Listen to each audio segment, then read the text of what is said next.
हरी हरी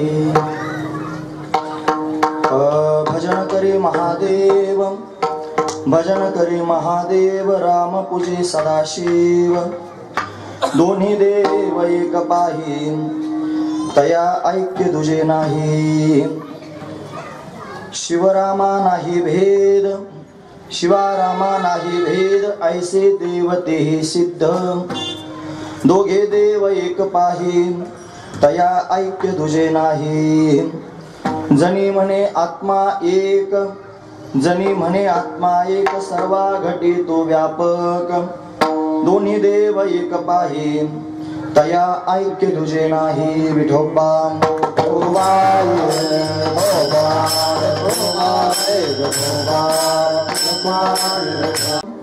भजन करी महादेव, राम पूजे सदाशिव, दोघे देव एक पाही, तया ऐक्य तुझे नाही.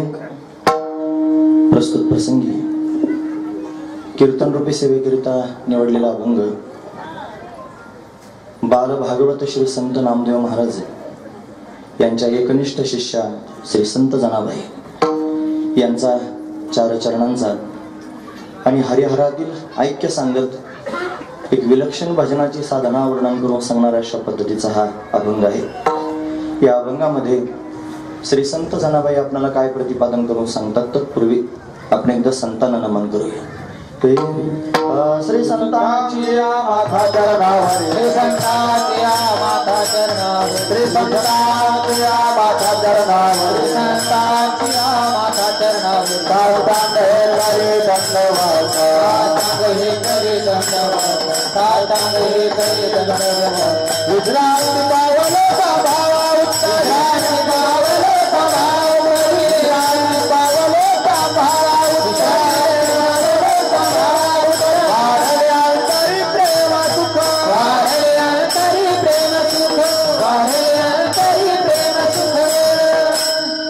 पंढरीच्या देवराया, पंढरीच्या पंढरीच्या देवराया, पंढरीच्या दंडवता तुझे पाया, दंडवता तुझे पाया, दंडवत तुझे पाया, दंडवत तुझे पाया, दंडवत तुझे पाया, दंडवत पंढरीच्या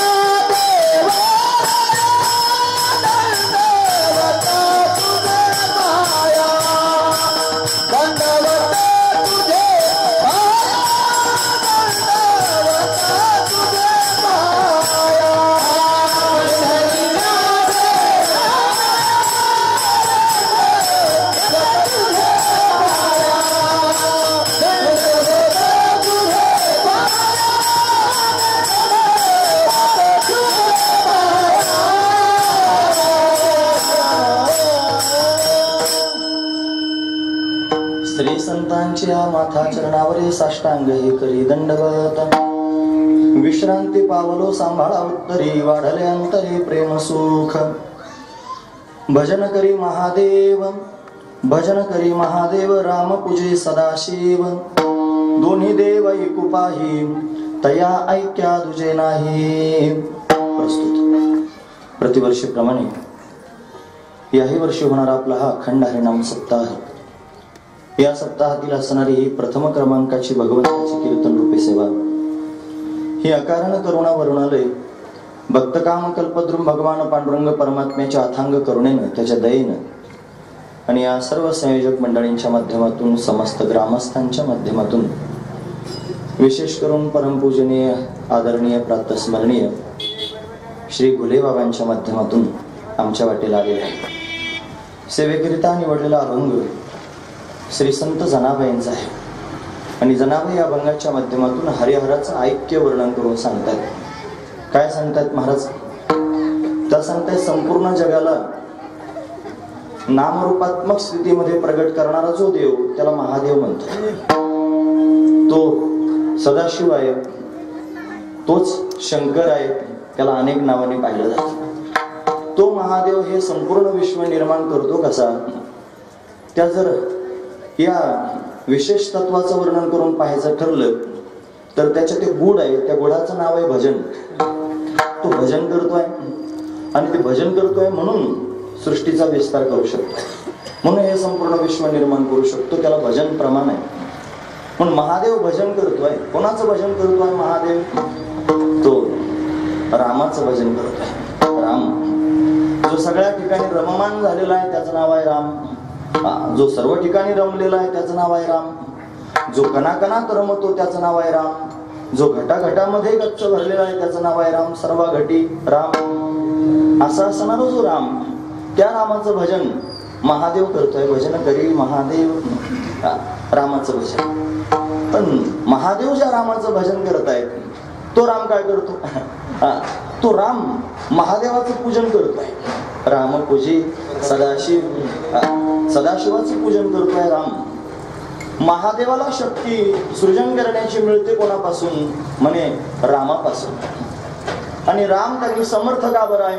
तो पूजन करतोय महादेवाचं, सदाशिवाचं. म्हणून जरा समजत नाही असं वाटतं. असंच आहे ते. असो, आजचा दिवस महत्वाचा आहे म्हणून शोधून अभंग काढला. आमचा जरी पाठ नसला तरी महत्वाचा आहे ना. म्हणून दोन देव एकमेकाचं पूजन करताना, कोणी भजन करताना त्यांनी दिसतात. मग हे दोन दिसतात खरे, पण आपल्या दृष्टीनं दोन आहेत, वस्तुस्थितीत दोन नाही. मग ते दोन्ही एकच आहेत. दोन्ही देव एकोपाही, दोन्ही देव एकच आहेत. फक्त नाव आहे महादेव, नाव आहे सदाशिव, नाव आहे राम. शिव आणि राम ही दोन नावं फक्त त्यांनी धारण केलेली आहेत. वस्तू एकच आहे. ते स्वतःचं पूजन, स्वतःचं भजन करतायत. हा त्यातला भाव आहे. त्यांच्यामध्ये असणाऱ्या ऐक्यामध्ये कोणत्या प्रकारचा भेद नाही. तया ऐक्य दुजे नाही. त्याच्यात द्वैत नाही, त्याच्यात भेद नाही, त्याच्यात दुजेपणा नाही. असं म्हणून शिवा रामा नाही भेद. शिवात आणि रामात भेद नाही. जसा शिवामध्ये आणि रामामध्ये भेद नाही, तसंच हे शिव आणि राम म्हणजे हरी आणि हर, हे दोघेच त्यांनी संपूर्ण विश्वाला प्रगट करण्याकरिता कारणीभूत आहेत. तेच अनेक अवतार धारण करून आले.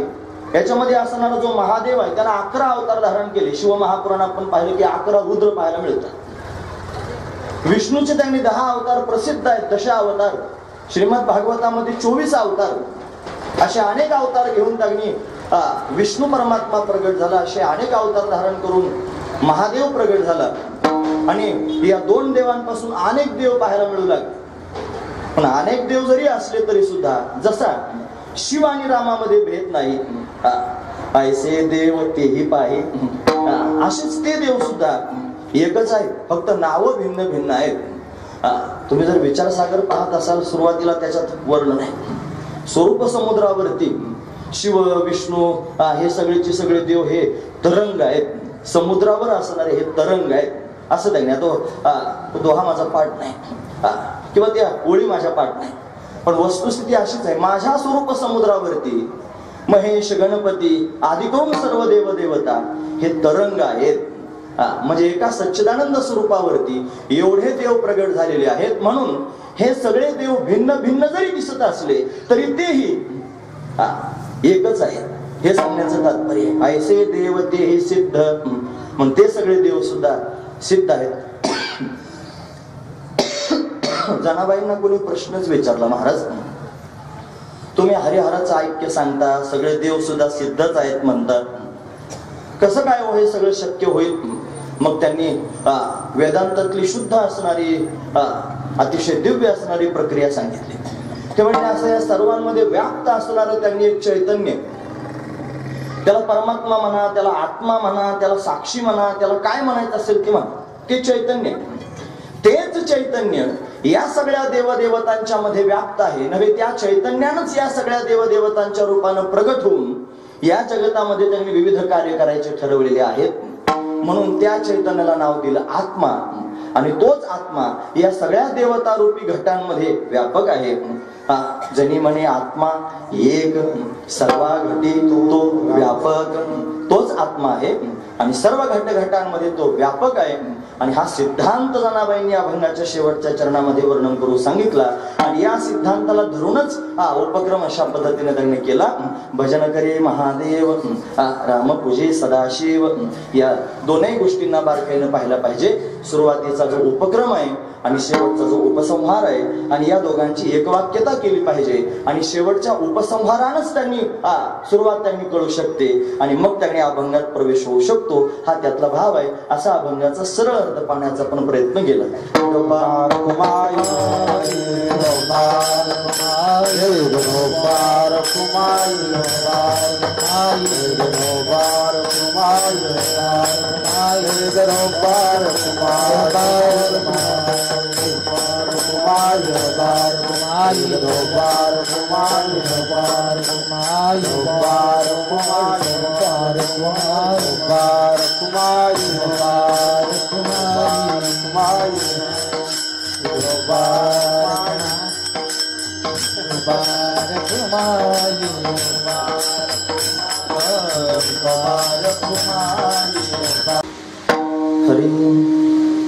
भजन करी महादेव, रामपूजी सदाशिव, दोन्ही देव एकोपाहे, तया ऐक्य तुझे नाही.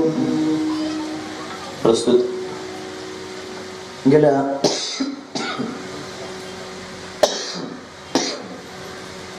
50 वर्षांपासून अविरतपणे आपण सर्व भगवंताची सेवा करतो आहोत.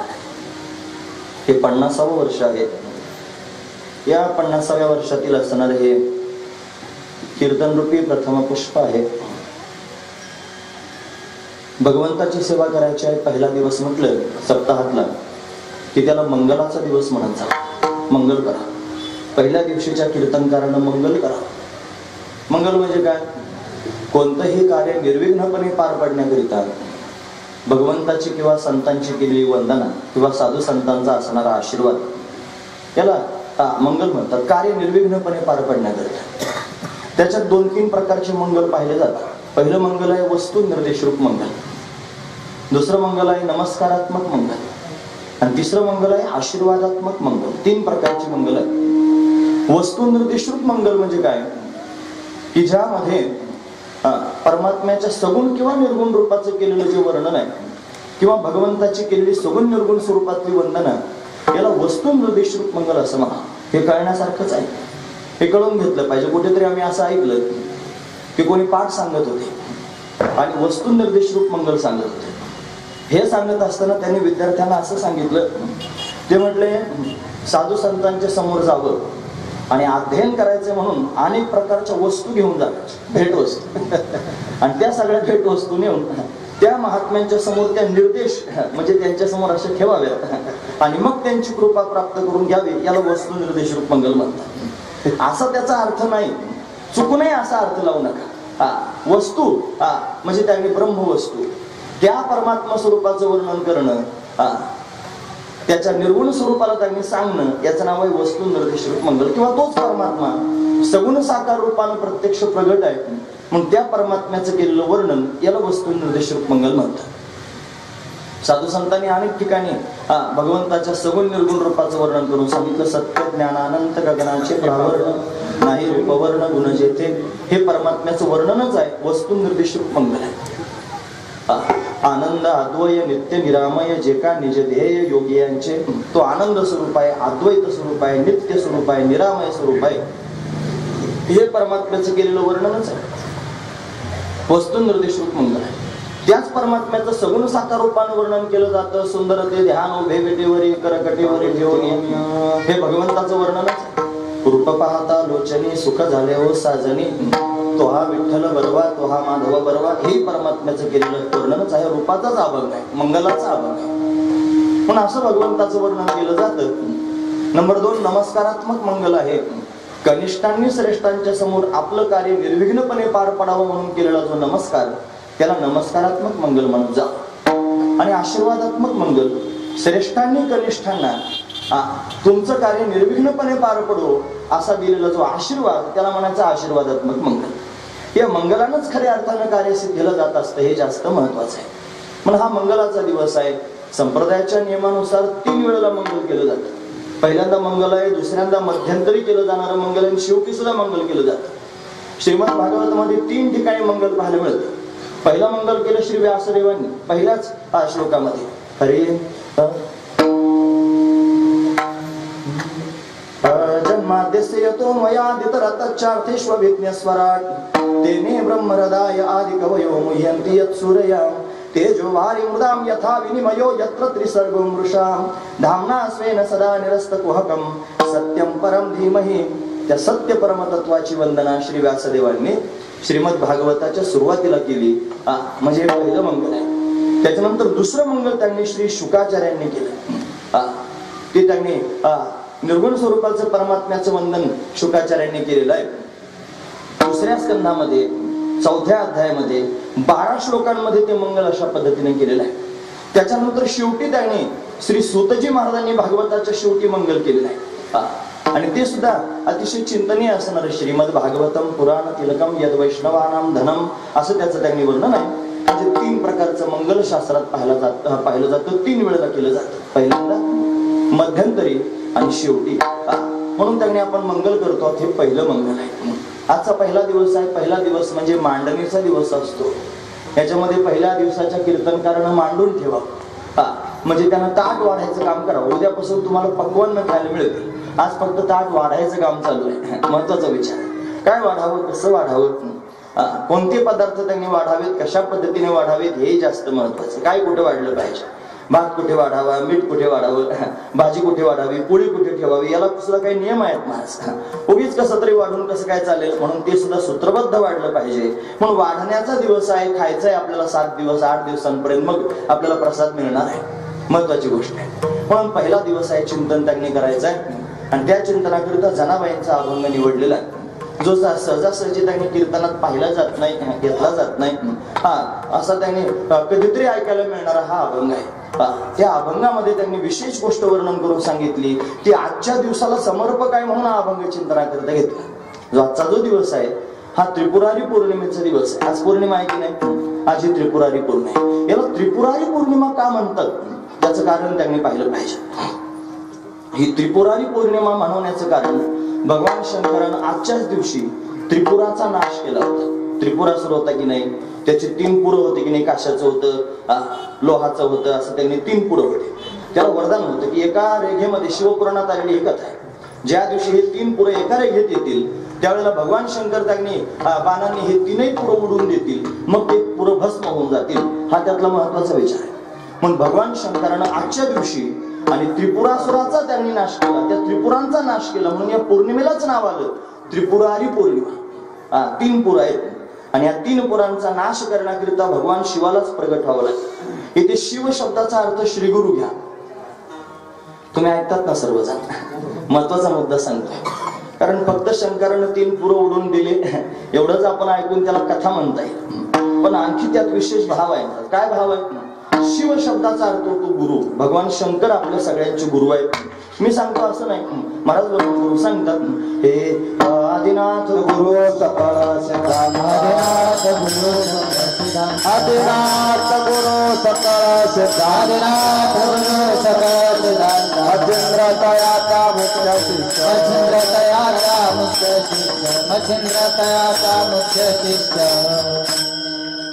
आदिनाथ गुरु, आदिनाथ नाम भगवान शंकर हे सगळ्यांचे गुरु आहेत. नव्हे, आपल्या वारकरी संप्रदायामध्ये 2 विशेष देव त्यांनी पूजले जातात. त्याच्यामध्ये एक आहे हरी, जो विटेवरती उभा आहे, आणि दुसरा आहे हर, म्हणजे जो महादेव म्हणून ओळखला जातो. असे 2 देव आहेत. त्याच्यापैकी एका देवाला देव म्हणून पूजलं जातं आणि दुसऱ्या देवाला गुरु म्हणून पूजलं जातं. हा संप्रदायाचा नियम आहे. बघा, वारकरी संप्रदायामध्ये विशेष रूपानं 2 व्रत सांगितले जातात. त्या व्रतांमध्ये पहिलं व्रत आहे एकादशी आणि दुसरं व्रत आहे सोमवार. म्हणजे एकादशी आणि सोमवार प्रकर्षाने आपण 2 व्रत करतो. त्यापेक्षा तुकोबाराय म्हणतात, एकादशी सोमवार न करीती कोण त्यांची गती होईल नेनो. व्रत एकादशी सोमवार न करीती कोण त्यांची गती होईल नेनो. म्हणजे एकादशी आणि सोमवार 2 व्रत जे करत नाहीत त्यांची काय गती होईल देव जाणे. तुकोबाराय त्यांनी शब्द वापरतात.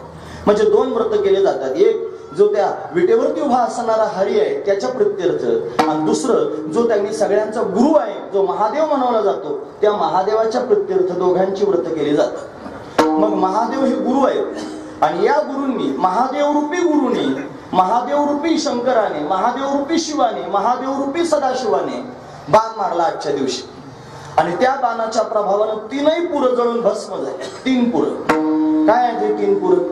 हे 3 पुरं दुसरीकडे कुठं नाहीत, हे आपल्याच जवळ आहे. हे 3 पुरं म्हणजे आपले 3 शरीर. आपल्याला ते शरीर दिसत नाहीत, आपल्याला एकच दिसतं. त्या शरीराचं नाव आहे स्थूल शरीर. जे हाडामासांनी तयार झालेले शरीर आहे तेवढंच आपण पाहतो, आपल्याला तेवढंच माहिती आहे. पंचभूत पंचमहाभूतांच्या 25 तत्वांपासून तयार झालेलं आहे आणि ते त्यांनी आपल्या सर्वांच्या प्रत्यक्ष पाहायला मिळत आहे. तेवढंच शरीर आपल्याला माहिती आहे. याला सुद्धा पूर म्हणतात, याला उत्तम नगर म्हणतात.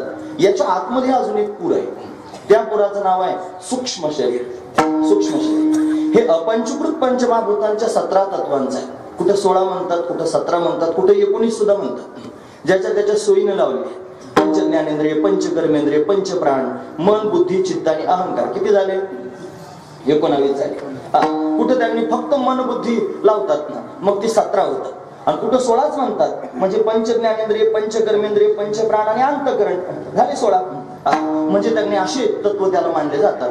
हे अपंचकृत पंचमहाभूतांचे तत्व आहे आणि त्याच्यापासून सूक्ष्म शरीर पाहायला मिळतं. आपल्या सगळ्यांच्या जवळ सूक्ष्म शरीर आहे, याची कोणाला भनक सुद्धा नाही.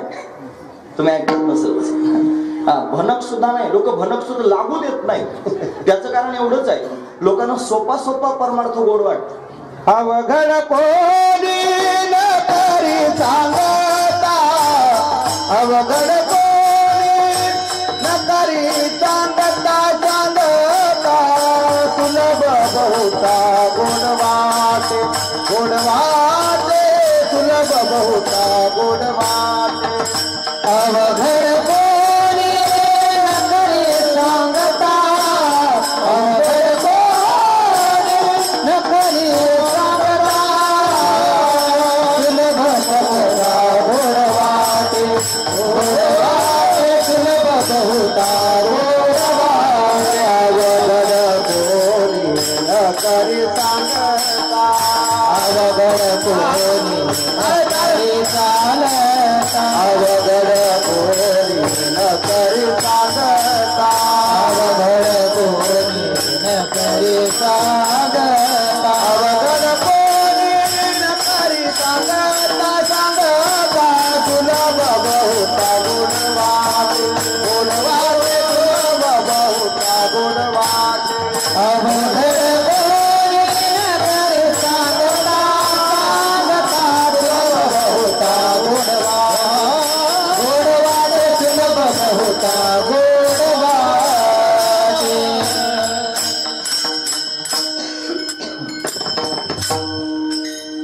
अवघड कोणी अवघड कोणी करत नाही महाराज सांगितलं तरी सुद्धा सुलभ बहुता गोड वाटे.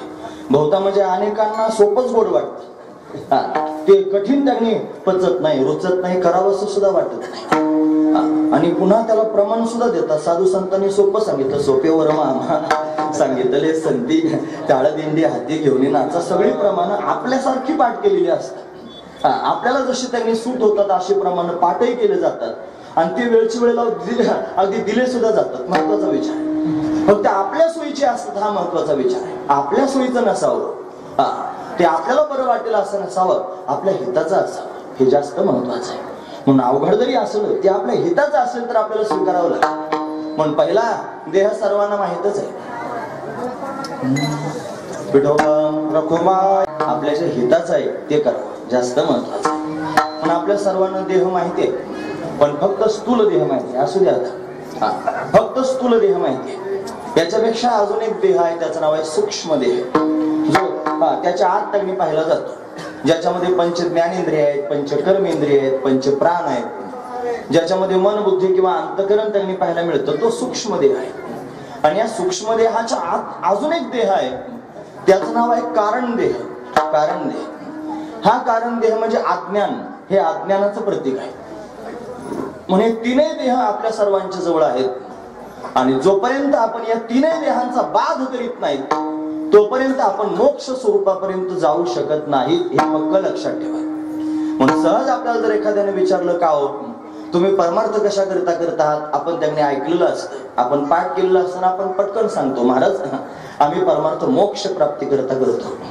मग तुम्ही जर मोक्ष प्राप्ती करता परमार्थ करत आहात तर या मोक्षाच्या प्राप्तीकरिता या 3 देहांचा बाध करावा लागतो, हे तुम्हाला माहिती आहे का, असं जर विचारलं मग काय सांगणार, काही सांगता येणार नाही. मग हे जाणलं पाहिजे. आता तसं तर हा कीर्तनातला विषय नाही, हा पाठातला विषय. वस्तुस्थिती अशीच आहे की पण मग फक्त पाठात सांगितलं जातं, मग सगळे लोक कधी पाठ ऐकायला जातील, मग सगळ्या लोकांना हे कधी कळेल, याच्यात त्यांनी एखाद्याला भनक तरी लागेल असं सुद्धा काहीतरी असतं. आणि तो म्हणत होता हे पाठात असतं, मग कुठे असतो हा पाठ, त्याची चौकशी तरी निदान तो करेल, आणि पाठ श्रवणाकरिता जाईल तरी निदान त्याला पुढच्या गोष्टी आपोआप कळतील, पण कधीतरी याचा उल्लेख तरी कीर्तनात व्हावा, म्हणजे निदान पाठात जाऊन ऐकलं जाईल. बरोबर आहे की नाही महाराज, महत्वाचा मुद्दा सांगतोय. म्हणून 3 देहांचा बाध करता आला पाहिजे. तो होईल कशानं, त्याचं एकमेव साधन आहे एका बाणानं बाण मारला पाहिजे. एक बाण मारला की 3ही पुरं जळून जातील. त्या बाणाचं नाव आहे ज्ञान. ज्ञानरूपी बाण आहे.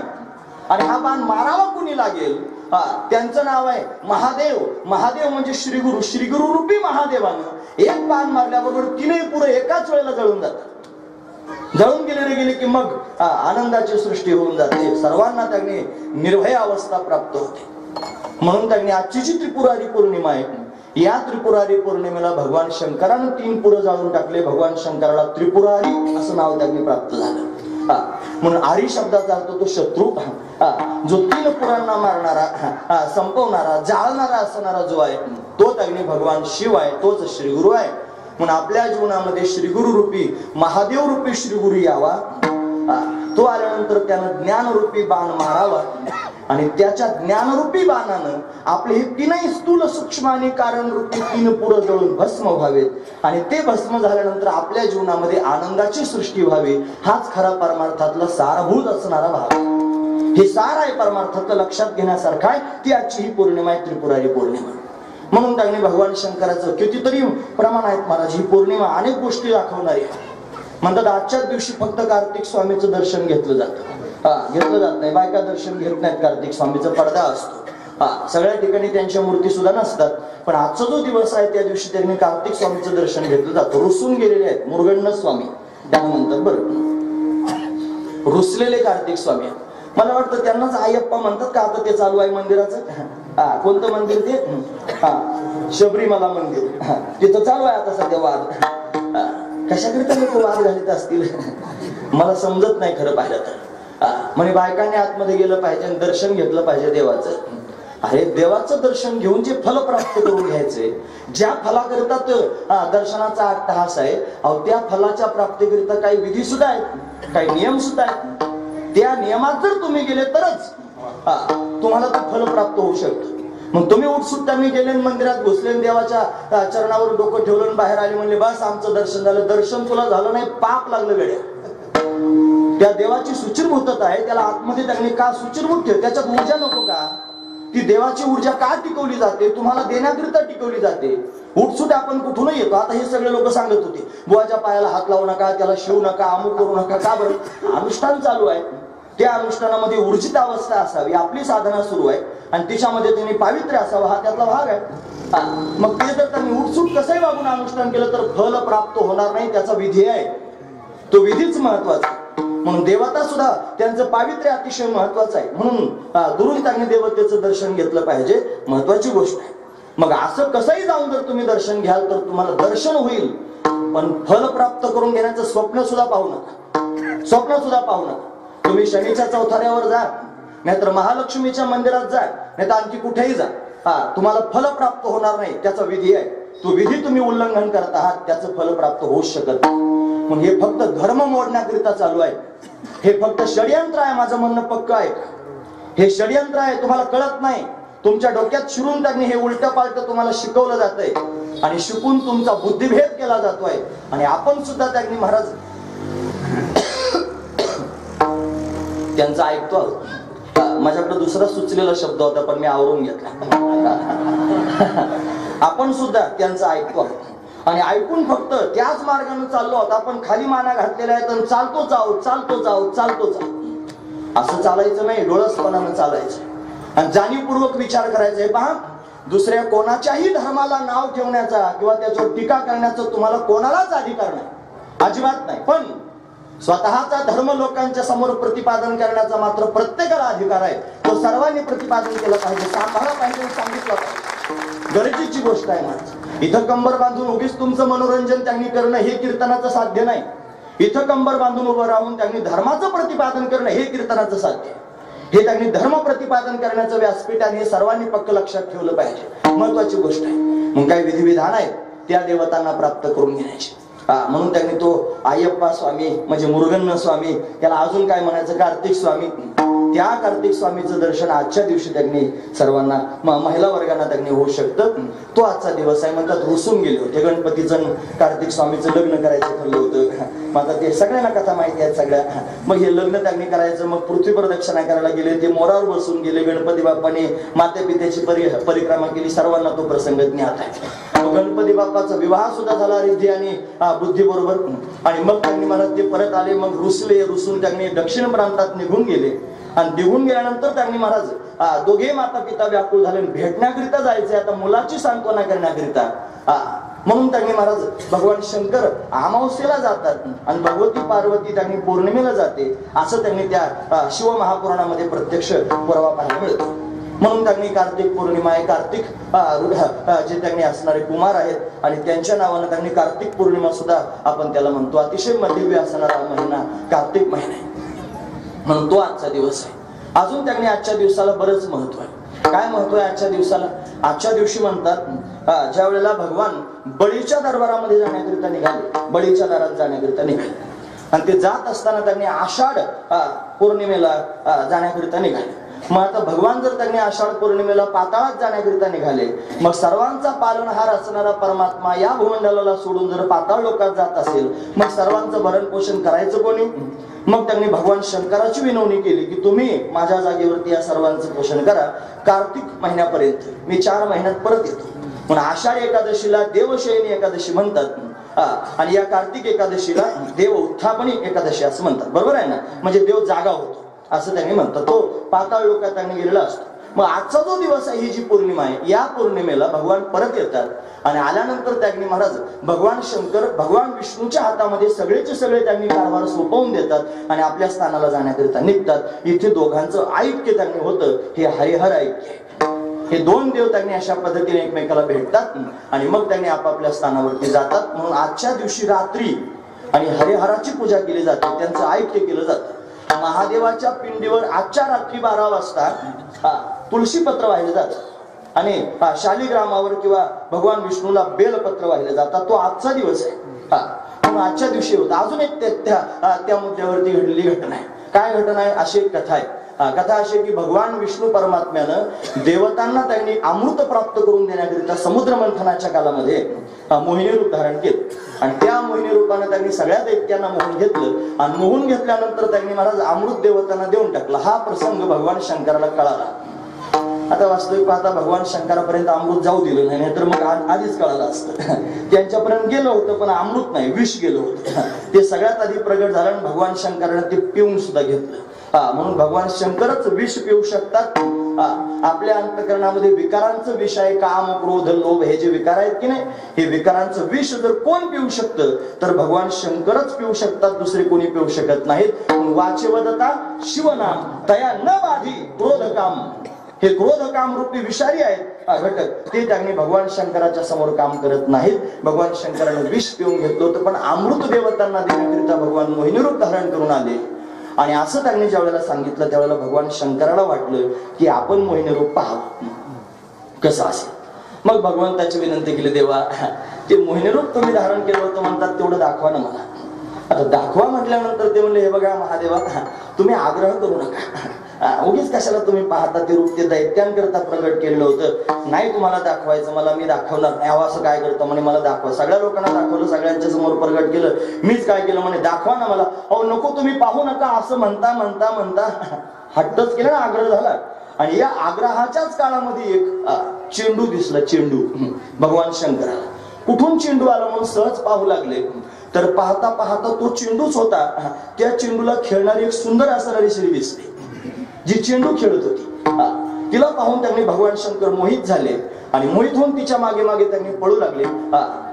अनेक ठिकाणी हे प्रसंग पाहायला मिळतात बरं. आणि मग अशा पद्धतीनं मोहिनी रूपात असणारे भगवान विष्णू आणि त्यांच्या मागे धावणारे महादेव या दोघांची झालेली जी भेट आहे तो आजचा दिवस आहे. म्हणून त्यांनी हरिहराची भेट आजच्या दिवशी करून दिली जाते. हा त्यातला भाव आहे. अजून त्यांनी कारण पाहिलं जातं. काय कारण आहे? आपण तुळशीचं लग्न लावतो की नाही आता, सगळीकडे तुळशीचं लग्न पत्रिका छापलेल्या आहेत.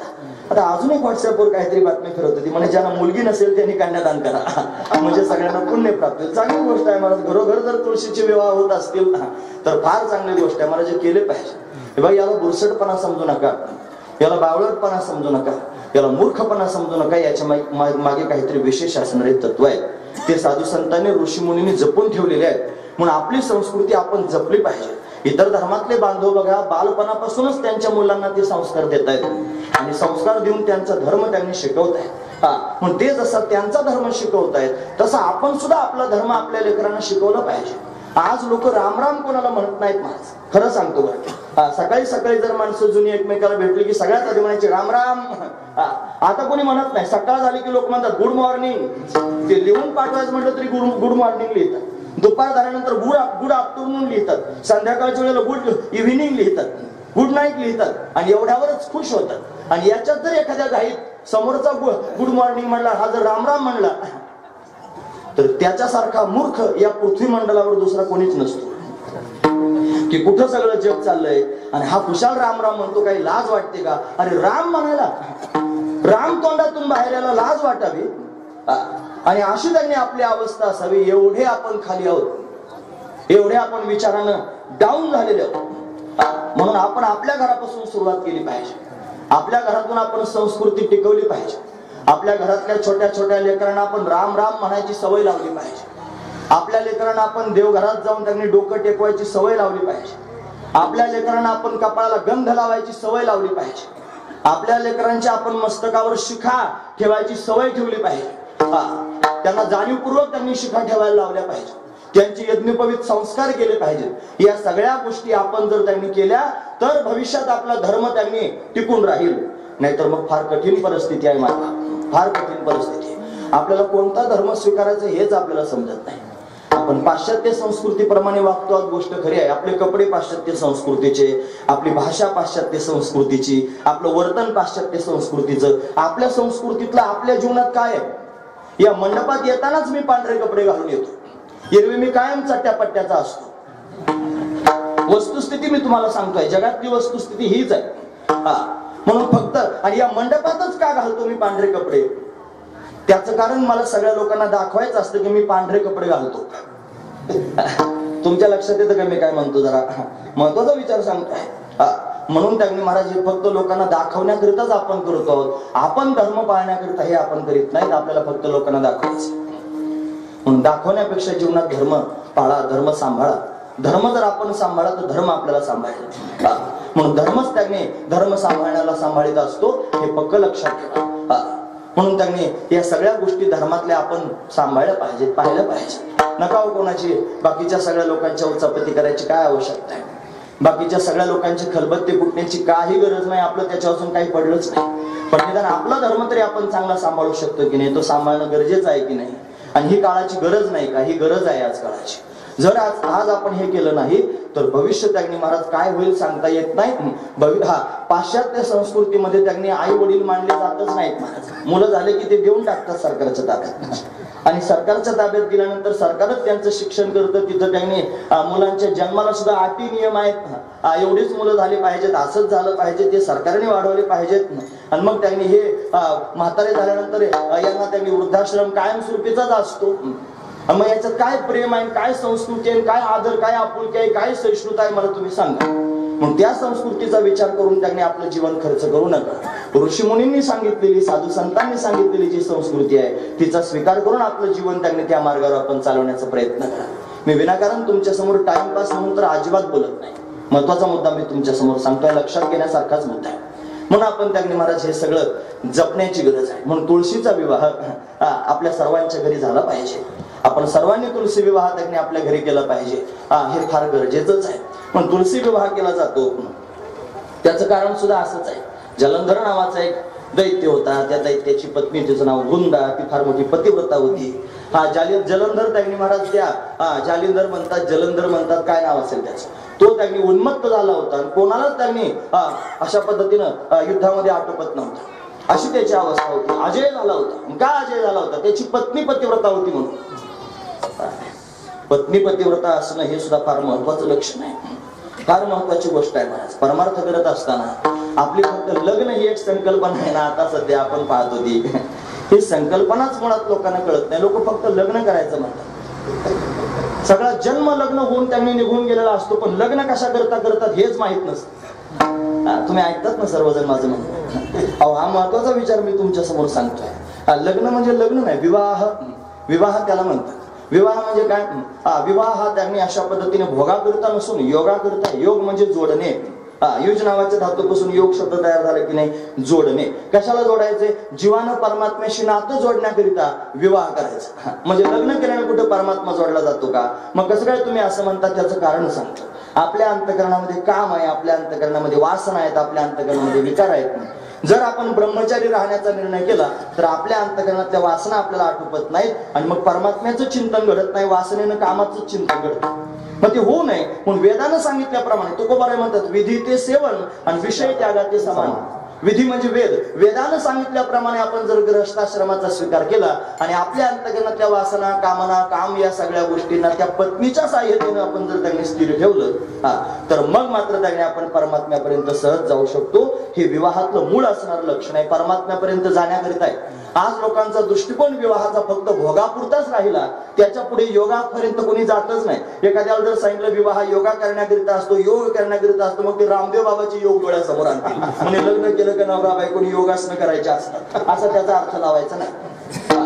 मग स्त्रियांना लोक अट्टहासानं सांगतात, मनुस्मृती जाळून टाका, अमक करा, तुमच्या म्हणून असं सांगितलं, सगळ्या लोकांना अमुक केलं म्हणजे त्यांनी स्त्रियांना वेगळं करून ठेवलं. अरे तसं नाही केलं बेटा.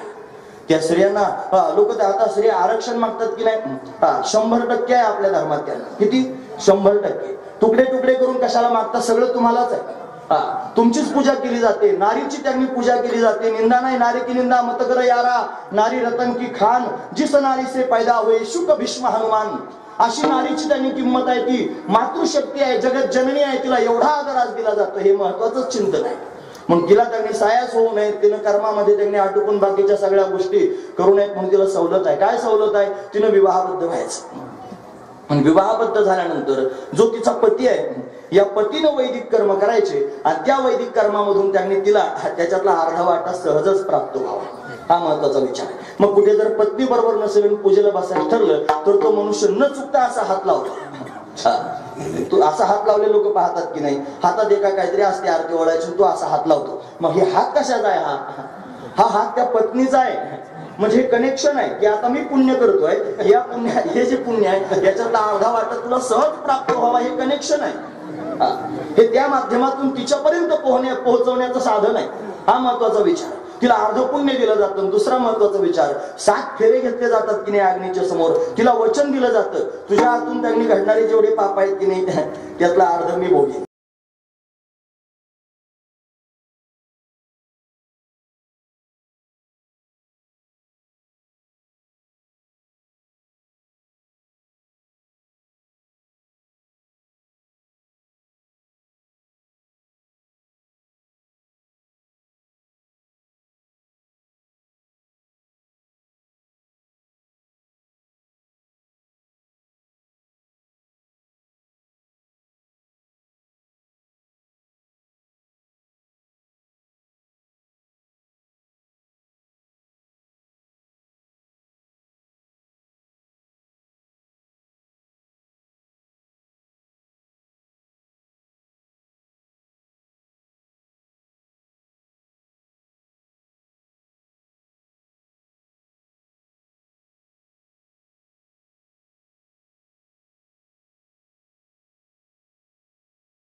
शरीरावर ठेवायचे असते.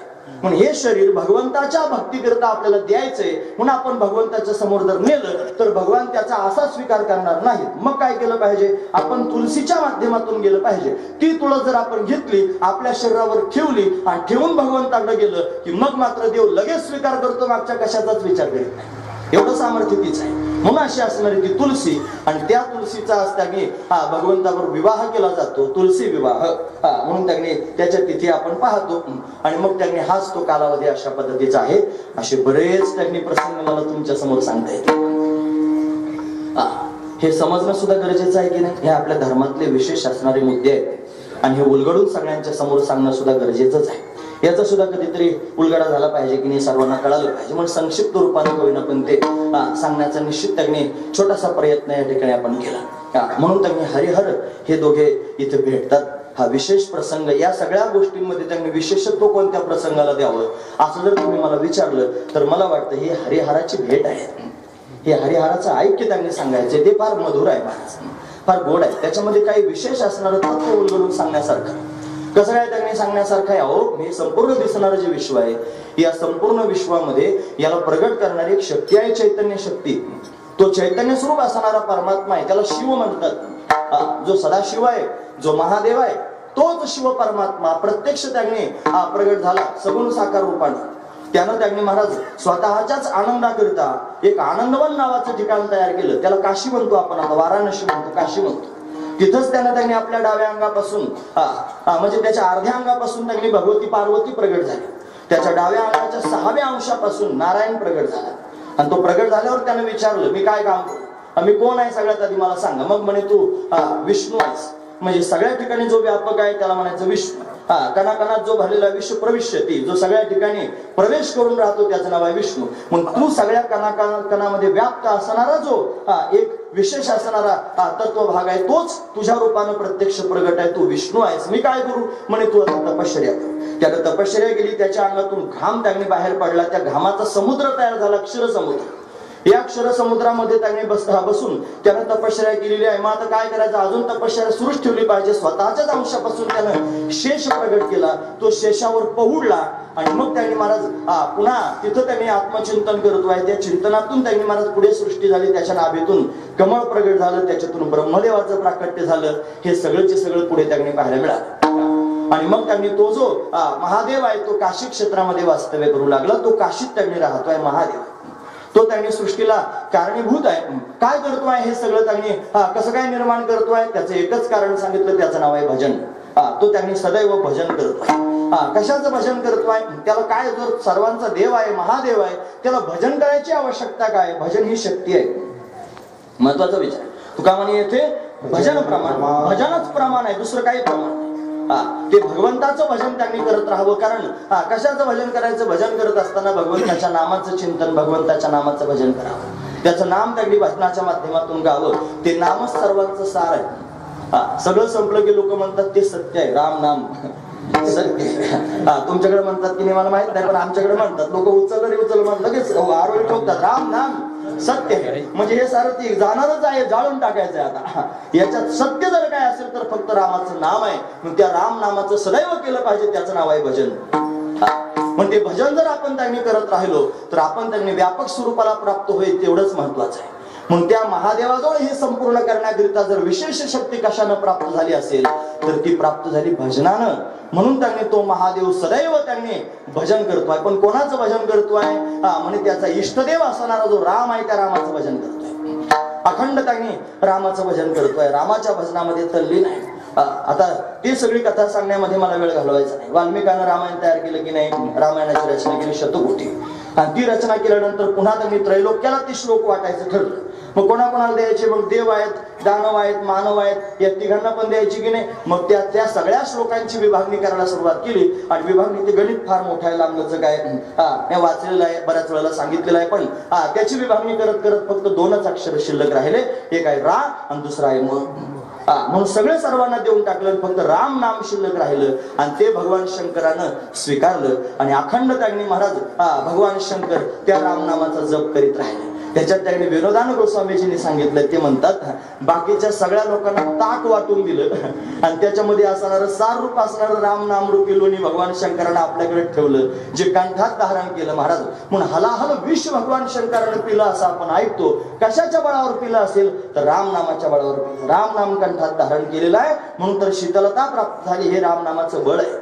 का बरं भगवान शंकराला हे सगळं करता आलं? का संहारात्मक असणारे देवता संहार करू शकते? कशाच्या बळावर? त्याचं नाव आहे राम नाम. त्या राम नामाच्याच बळावर भगवान शंकर, भगवान महादेव, भगवान शिव, सदाशिव हे सर्व काही त्यांनी करू शकतात. असे असणारे ते महादेव आहेत. ते सदैव त्यांनी रामाच्या नामाचं भजन करत असतात. ज्या रामाचं ते भजन करतात तो राम काय करतो? तो राम सुद्धा सदैव त्याने त्या सदाशिवाचं पूजन करत असतो.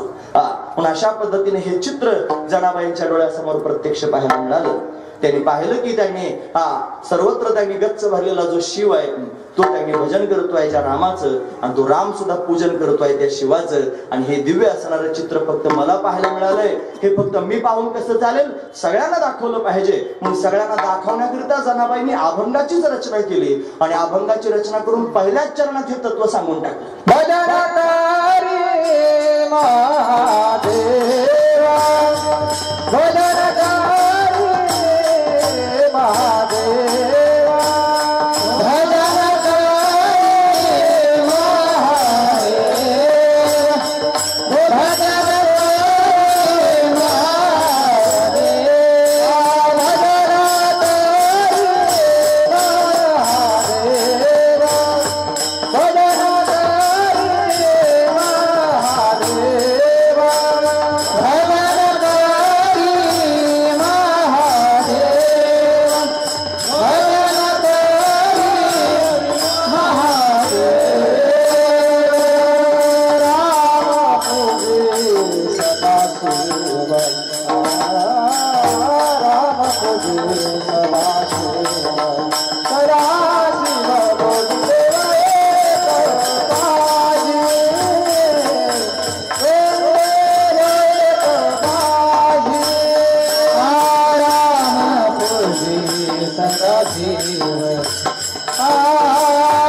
महादेवा, भजन करी भजन करी महादेव. महादेव भजन करतो आहे आणि राम सदाशिवाचं पूजन करतो आहे.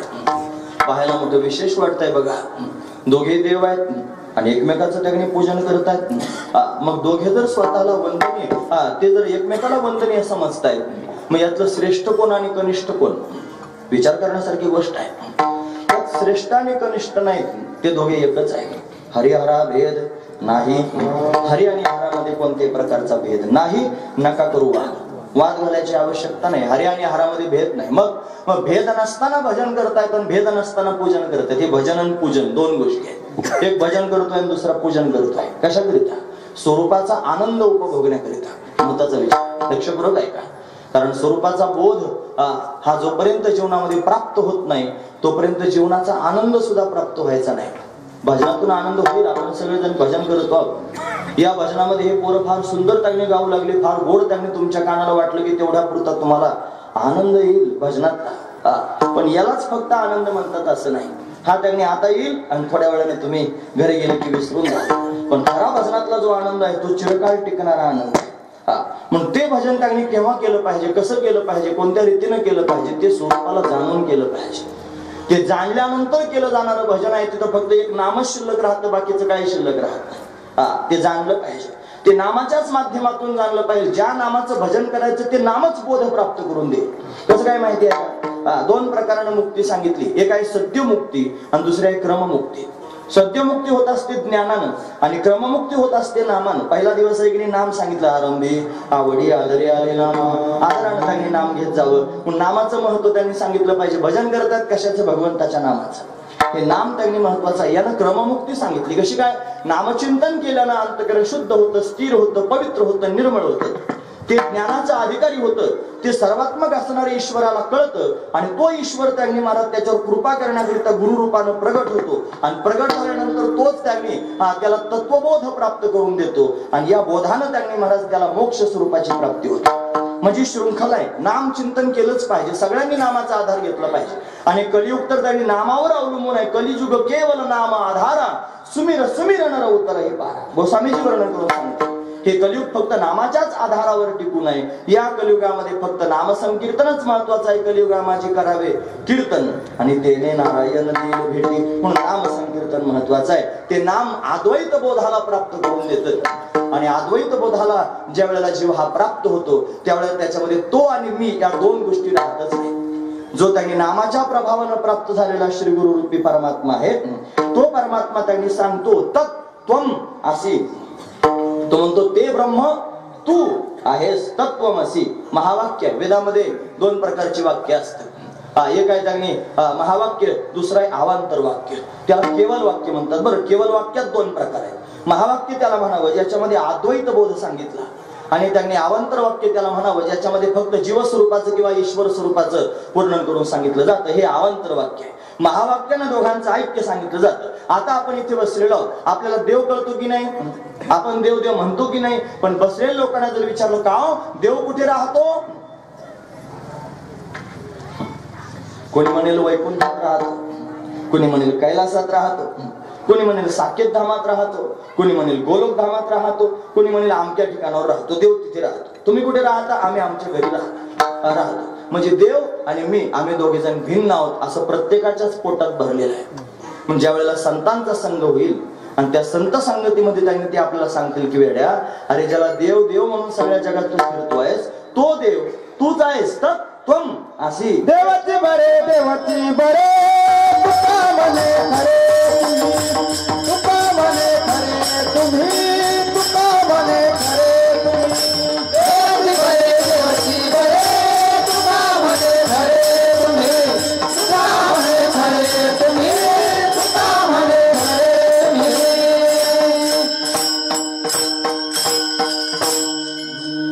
देवाची बरे देवाची बरे तुका म्हणे खरे तुम्ही, तुम्ही देव आहात. म्हणून तुकोबाराने सहज शब्दात महावाक्य सांगितलं तत्वमसी. देवाची बरे देवाचे बरे तुका म्हणे खरे तुम्ही, देव तुम्ही, खरे देव तुम्ही आहात हे तुकोबाराने स्पष्ट शब्दामध्ये वर्णन करून सांगितलं. आपणच देव आहोत. मग या तत्वमसी महावाक्यामध्ये तो आणि मी या दोन गोष्टी आहेत. आसी पदानं त्याचं ऐक्य सांगितलं. त्याच्यामध्ये वाच्यार्थ लक्षार्थ आहेत. वाच्यार्थाचं ऐक्य होत नाही उपाधी भिन्नत्वात. मग त्याचा लक्षार्थ जो आहे त्याचा ऐक्य होतं. पण तत्पदाचा लक्षार्थ त्यांनी होतो ब्रह्म आणि दोन पदाचा लक्षार्थ होतो आत्मा. आणि या दोघांचं आसी पदानं सांगितलं ऐक्य. म्हणून मी आत्मा ब्रह्मरूप आहे असा बोध जीवाला प्राप्त होतो. आणि हा बोध प्राप्त झाल्यानंतर तो आणि मी या दोन गोष्टी शिल्लक राहत नाहीत. राहतं फक्त एकच, त्याचं नाव आहे परमात्मा तत्व, जे नावाच्याही पलीकडेच आहे. मग ते एक शिल्लक राहतं, त्याला काय नाव द्यावं म्हणून त्याला त्यांनी पर्याय नाही म्हणून काहीतरी नाव द्यायचंय. म्हणून त्याला राम, त्याला शिव, त्याला देव, त्याला वेगवेगळी सगळी नावं सगळ्या लोकांनी दिली. म्हणजे शिल्लक काय राहिलं, फक्त नाम शिल्लक राहिलं आणि त्याचं चिंतन केलं जातं. म्हणून अशा पद्धतीनं नामाच्याच माध्यमातून बोधापर्यंत जावं.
सार सगळ्यांचे सार आहे. एकदा नाही म्हणले महाराज, तीनदा सार सार सार विठोबा नाम तुझे सार.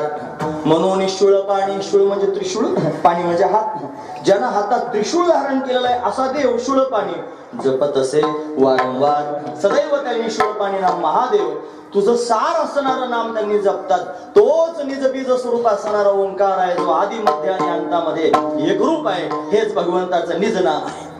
आणि त्याच्यावर त्यांनी एकाक्षर ब्रह्म त्याला म्हटलं जातं की नाही ओंकाराला, ते भगवंताचं नाम आहे. आणि त्याचं अखंड चिंतन भगवान शूलपाणी त्यांनी करतो आहे. म्हणून शिल्लक जर काय राहत असेल तर नाम, आणि त्या नामाचं केलं जात असेल काय तर भजन, आणि ते कोण करत असेल तर महादेव. म्हणून सार स्वरूप असणारं जे नाम आहे त्या नामाचं भजन करतोय महादेव. त्या भजनानं काय होणार आहे, त्याचं चिंतन घडणार आहे. कोणाचं? जो सर्वांमध्ये रममान झालेला आहे, जो सर्व ठिकाणी व्यापक आहे. आणि तो परमात्मा त्याचं अद्वैत स्वरूपानं अभेद स्वरूपानं केलं जाणारं चिंतन आहे, तोच आहे राम. आणि तोच त्यांनी स्वतः प्रगट झालेला आहे. आणि तो स्वतः प्रगट होऊन पुन्हा या महादेवाचं चिंतन करत आहे. भजन करायचं ना साधन नको का? हे बघा, तुमच्या माहिती करता सांगा. ज्याला कळेल त्याला कळेल, आता कळत नाही त्याला बाबा काय करतो सांगायचं काम आहे. महत्वाचा विचार. जीवनमुक्त स्थिती प्राप्त झाल्यानंतर काहीच प्राप्त करून घ्यायचं शिल्लक राहिलं नाही. कर्तव्य अभावता स्थिती ज्या वेळेला त्याच्याजवळ प्रगट होते आणि त्यावेळेला त्याच्या समोर प्रश्न असतो, आता मी काय करायचं, काय करू आता याच्यानंतर? आयुष्य शिल्लक आहे नाही, शिल्लक असलेल्या आयुष्यात मी काय करू? हा फार मोठा प्रश्न आहे जीवनमुक्ताच्या समोर. मग तो या स्थितीत गेल्यानंतर जर त्यांनी महाराज असा प्रश्न उद्भवला आणि काय करू हा प्रश्न आहे तरी सुद्धा संसारच करत असेल, तर गुरुजींनी त्याच्याकरिता फार कठीण शब्द वापरला. गुरुजी म्हणायचे, जीवनमुक्त होऊन जर संसार करीत असेल तर घाणीनं भरलेले खेटरच खातो, दुसरं काहीच करू शकत नाही. फार वाईट शब्द आहे, आपण लक्षात आठवणीत ठेवण्यासारखा आहे. मग जर स्वरूपाचा बोध प्राप्त झाला असेल, काम नाही झालो पाहिजे रिकामा, अशी अवस्था जर प्राप्त झाली असेल तर या अवस्थेवर गेल्यानंतर संसार अजिबातही करायचा काही काम शिल्लक राहत नाही. मग काय करावं? या स्थितीत जाऊन भगवंताचं भजन करावं. जीवनमुक्त ज्ञानी जरी झाले पार, देवा तीर्थ भजना थंडी, देवा तीर्थ भजना थंडी. जीवनमुक्त ज्ञानी जरी झाले पार, देवा तीर्थ भजना थंडी, देवा तीर्थ भजना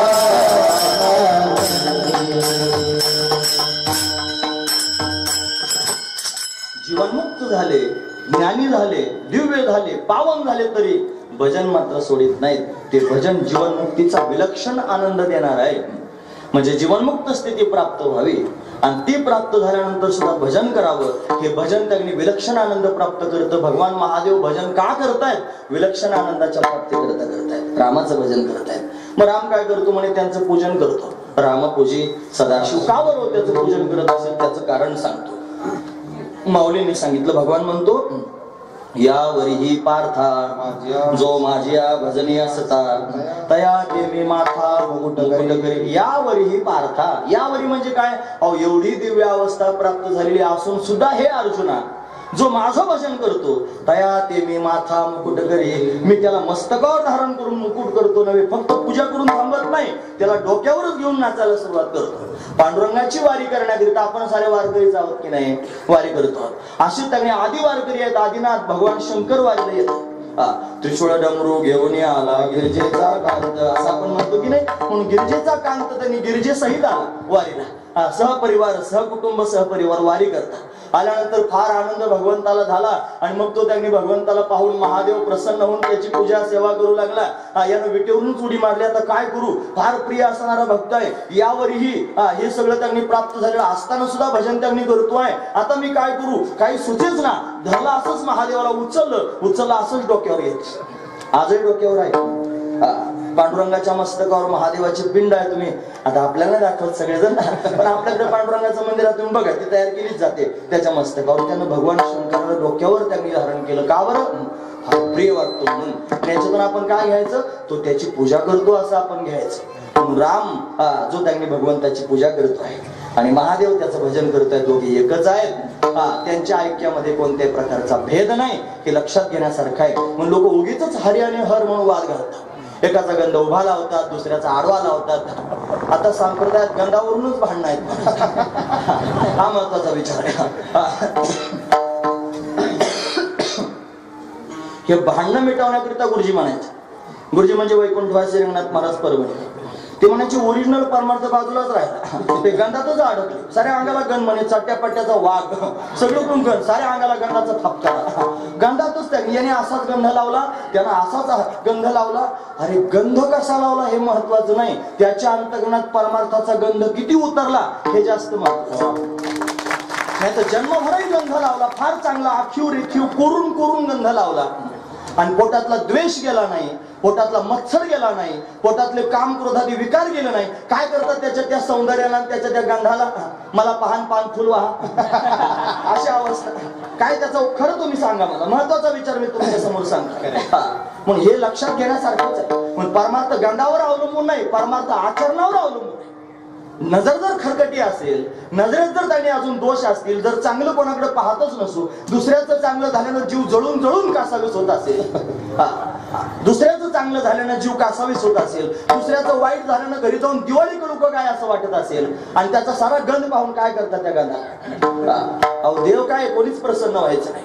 महत्वाचा विचार आहे. म्हणून लक्षपूर्वक ऐका. याच्या पुरतच जे भांडण आहे ना सगळ्या लोकांना, त्यांची मनस्थिती खराब आहे. जे फक्त चौकटीत आहेत ती चौकट सोडायला तयार नाही, खऱ्या परमार्थाच्या दिशेने त्यांचा प्रवास होत नाही. हा चुकीचा अगदी प्रवास सुरू आहे. महत्वाचा विचार. गंध लावू नये असं माझं म्हणणं नाही, पण गंधात अडकू नये असं म्हणणं आहे. म्हणून गंध लावावं महत्वाचा विचार. नाही तर गंधात जर आपण गुंतून पडलो तर काय आपलं फुटल आणि काय तुटल सांगता येतं का महाराज? महत्वाचा विचार आहे. पण आपण संप्रदायाचे नियम पाळले पाहिजेत, आपण संप्रदायाला आदर दिला पाहिजे, आपण त्या एकनिष्ठतेने संप्रदायाचे सगळेचे सगळे नियम जीवनामध्ये तंतोतंत उतरवले पाहिजेत. पण फक्त हे बाह्यांगाचेच नियम उतरवायचे नाहीत, ते अंतरंगातले नियम सुद्धा उतरले पाहिजेत की नाही. पराव्या नारी माऊली समान हा विशेष गुण आहे की नाही संप्रदायाचा, लक्षात घेण्यासारखा आहे की नाही. दुसऱ्याचं धन मातीसारखं वाटावं हा विशेष गुण आहे की संप्रदायाचा, लक्षात घेण्यासारखा आहे की नाही. कोण्याही जीवाचा न घडो मत्सर हे विषय तुम्ही होते की नाही त्या दिवशी? कोण्याही जीवाचा न घडो होते ना महाराज, तिकडे कीर्तनाला गेलो होतो आम्ही. असं वर्म सर्वेश्वर पूजनाचे हे विशेष आहे की नाही. मग माता भगिनींकडे पाहण्याची दृष्टी चांगली नाही. मग दुसऱ्याच्या धनाची त्यांनी अपेक्षा पोटातून गेली नाही, कधी कोणाचा मत्सर केल्याशिवाय हा राहिला नाही.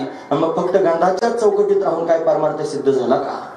म्हणून त्यांनी हे बाहेरचं तर केलं पाहिजेच, त्याला अतिशय महत्वाचं आहे. जयाच्या आई धड नाही त्याची परत कशी काय, ज्याचं बाहेरचं धड नाही त्याचं आतून कसं धड होईल. बाहेरून आधी धड करून घ्यावं, आणि ते धड करता करता आतलं त्यांनी सुधरून घ्यावं, आणि मग त्यांनी जीवन मंगलमय केलं की मग देवाला शोधायला जायची गरज पडणार नाही. देव तुम्हाला शोधत येईल हे फक्त लक्षात ठेवा. देव तुम्हाला शोधण्याकरता येईल. म्हणून जयाची चोखटे मानसी होणे क्षेत्र संन्याशी. माऊली म्हणतात फार सुंदर, भगवान स्वतः म्हणतो की ज्याचं अंतकरण शुद्ध झालेलं आहे मी त्याच्यात येऊन राहतो. येऊनी गोपाळ राहते, गोपाळ राहते, गोपाळ राहते, गोपाळ राहते.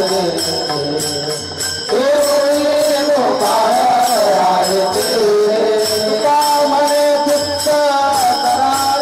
निर्माण, कामने करारे निर्माण,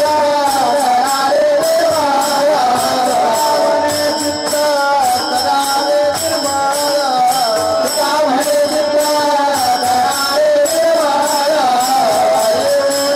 गोपाळ राहते, येऊनी गोपाळ राहते, येऊनी गोपाळ राहते,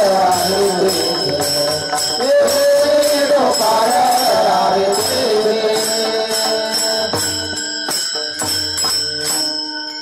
तुका म्हणे चित्त करारे निर्मळ, येऊनी गोपाळ राहते ते. आणावा गोपाळ मग तेथे असं नाही म्हणजे, येऊनी गोपाळ राहते ते असं म्हणजे आणायची गरज पडणार नाही, येऊन राहील म्हणतात, स्वतःहूनच ये. हे महत्वाचं चिंतन आहे आणि लक्षात घेण्यासारखंच आहे. प्रभू रामचंद्रानं वनवास झाला, 8:45 ते निघाले आता वनवास. मला जाणीव आहे वेळेची, चिंता करू नका. आज पहिला तर दिवस आहे, तुम्हाला फार लांब जायचे. असो जाऊ द्या तिकडे, त्याच्यात आणखी 2-3 मिनिटं कशाला घालू. निघाले वनवासाला. निघाल्यानंतर त्यांनी मला वेळेचं बंधन पाहून परमार्थ करणारी माणसं पारमार्थिक नसतात. खरं पक्क सांगतो मी तुम्हाला, लिहून घ्या माझं म्हणणं. ज्याच्या डोक्यामध्ये भगवंताचं चिंतन करताना घड्याळ दिसत असेल तो कशाचं भगवंताचं चिंतन करतो? तो घड्याळाचं चिंतन करतो. त्याच्यानंतर सांसारिक कामं काय काय असतात त्या सगळ्या कामांचं चिंतन करतो. तो फक्त भगवंताचं नाव लोकांच्या समोर सांगतो. हे नाटकच आहे, महत्वाचा विषय आहे. असो, मला जास्त करायचं नाही, ते आवरून घेतो, थोडक्यात सांगतो. वनवासाला जाण्याकरिता निघाले. असं आता मी थांबायला झालेलो आहे. परत तुम्ही मला नाही बोलावलं तरी चालेल, मी त्या मुद्द्यावर आहे. अगदी मस्त आहे. कुठंच कीर्तन करायचे नाही, क्षेत्रातच कथा कीर्तन करायची, बाकी करायचे नाही. नाही तर किळवली नवरी का संन्यासी जे अपरी जैसा न मरत घरी मृत्यू सुचला, तसं त्यांनी महाराज मला नांदायचंच किती, हा महत्वाचा विचार आहे ना. पण तुम्ही काय म्हणत असेल म्हणा, मला त्याची काय करतो. निघाले वनवासाला जाण्याकरिता. आता त्यांनी अयोध्याकांडातला प्रसंग आहे. बरं, गेल्यानंतर त्यांनी वाल्मिक ऋषींच्या आश्रमात गेले आणि विचारलं, महाराज मला आता वनवास झालेला आहे, मी वनाला जाणार आहे, या वनात मला राहायचं, पण राहू कुठे मला सांगा. म्हणून 14 ठिकाण सांगितले राहण्याची. त्याच्यात एक ठिकाण सांग, एकच ठिकाण, एक दोहा आहे.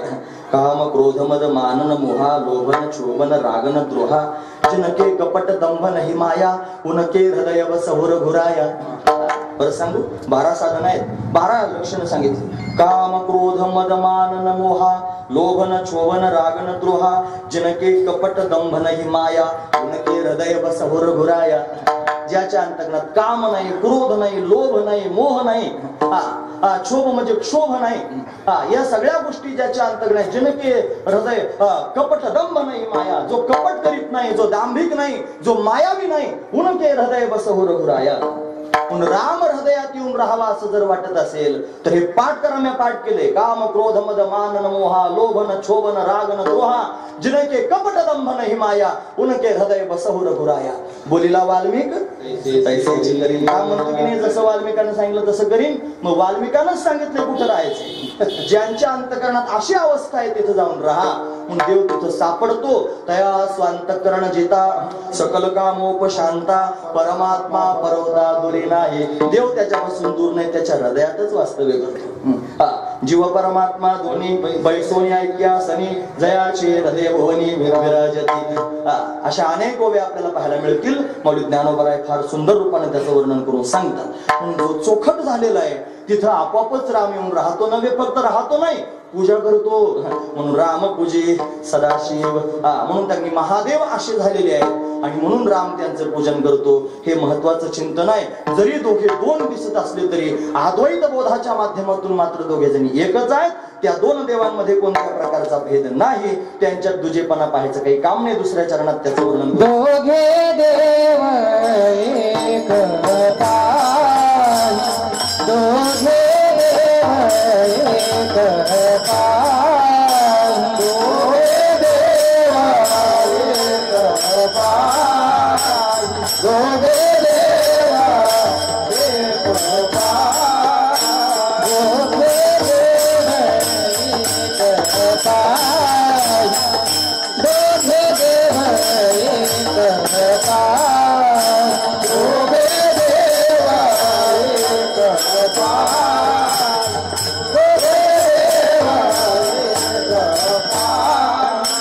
तया ऐक्या दुजे नाही, तया ऐक्या दुजे नाही, दोघे देव एकता, दोघे देव एकता.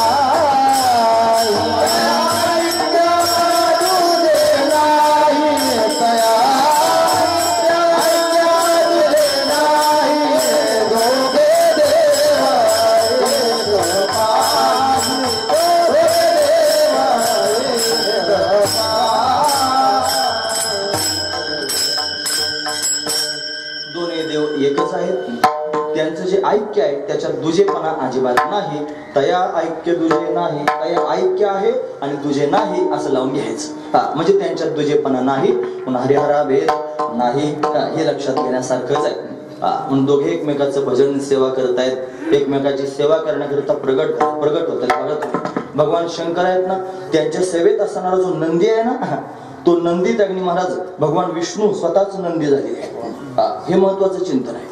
भगवान विष्णूचं वाहन असणारा जो गरुड आहे ना, तो गरुड नाही, भगवान महादेव स्वतःच गरुड झालेले आहे. एकमेकाची सेवा करण्याकरिता हे अशा पद्धतीने प्रगट होत आहे. ते त्यांनी भगवान आदिनाथ झाले, त्यांच्याकडून तत्वबीज प्राप्त करून घेण्याकरिता हे त्यांनी मच्छिंद्रनाथांच्या रूपाने प्रगट झाले. ते मच्छिंद्रनाथ झाले, त्यांच्याकडून तत्वबीज घेण्याकरिता हे गोरक्षनाथाचं, मला वाटतं काल होतं का गोरक्षनाथ महाराजांचं प्रगट दिन, गोरक्ष झाले. ते त्यांनी पुढे जाऊन अशी परंपरा एकमेकाची सांभाळू लागले. हा जास्त महत्वाचा विचार आहे. ते का अनेक रूपानं प्रगट होतात, आपापलं कार्य पुढे करण्याकरिता धर्म यांना सांभाळायचा आहे. तेच भगवान महादेव, भगवान शंकर, भगवान शिव छत्रपती शिवरायांच्या रूपानं प्रगट झाले आणि त्यांचंच कार्य पुढे चालवण्याकरिता शंभू राजाच्या रूपाने जणू काय तो महाविष्णूच प्रगट झाला, ज्याने एवढं विशेष धर्मकार्य वाघासारखं करून दाखवलं. आपण कुठेही घेऊन चालू त्यांचं चरित्र. आता माझा वेळ संपून गेला, मी काय करू. पण ऐका, षडयंत्र होत आहे आपल्याविषयी. तुम्ही लक्षपूर्वक ऐका माझं म्हणणं. अनेक प्रकारच्या संघटना तयार होऊन तुमच्या सगळ्यांचा बुद्धिभेद करतायत. आपण काय काय वागतो आहोत, जरा डोळसपणानं वागलं पाहिजे. म्हणजे रास्त असणारं चरित्र आहे जे त्यांनी डोळस असणारं चरित्र ते पाहिलं पाहिजे आणि ते पाहून आपण आपल्या जीवनामध्ये खऱ्या अर्थानं स्वीकारलं पाहिजे. नाहीतर आता लोकांनी घुसमटलेलं चरित्र जर तुम्ही स्वीकाराल तर पुढच्या पिढीला त्यांनी चुकीचा संदेश जाईल. सावधान, सावधान. कोणत्याही गोष्टीला स्वीकार करत असताना सावधानतेनं स्वीकारा. तरुण पिढीला मला सांगायचंय, महत्वाचा विचार मी तुमच्या समोर सांगतोय. तुमचा बुद्धिभेद करायचा आहे. कारण म्हाताऱ्या कोताऱ्यांचा बुद्धिभेद करून काय करतील आता ते करणार आहे, त्यांना माहिती आता हे असू दे. हे तरुण जे आहेत की नाही त्यांचा बुद्धिभेद केला पाहिजे. कारण ही पुढची पिढी आहे ना, त्यांच्यावर असे संस्कार केले पाहिजे आणि ते संस्कार करून त्यांनी मग त्यांची जर बुद्धी बदलवली तर कालांतराने त्यांच्या मुलांची बदलेल. असं करता करता करता हा धर्म त्यांनी ऱ्हासाच्या दिशेनं प्रवास केला. बरोबर आहे की नाही महाराज? हे बा, त्यांनी मला बरंच समजावून सांगितलंय. अनेक वेळेला त्यांच्याकडे बसून मी ते बोललोय. हे मला माहिती, ते आज ऐकण्याकरिता आले असो. म्हणून त्यांनी महाराज हा कीर्तनात रोजच कुठं ना कुठेतरी विषय येत असतो बरं, आणि ते फार गरजेचं म्हणून ते सांगण्याचा विचार करतो. असो, भगवान छत्रपती, भगवान शिव छत्रपतींच्या रूपानं प्रगट झाले.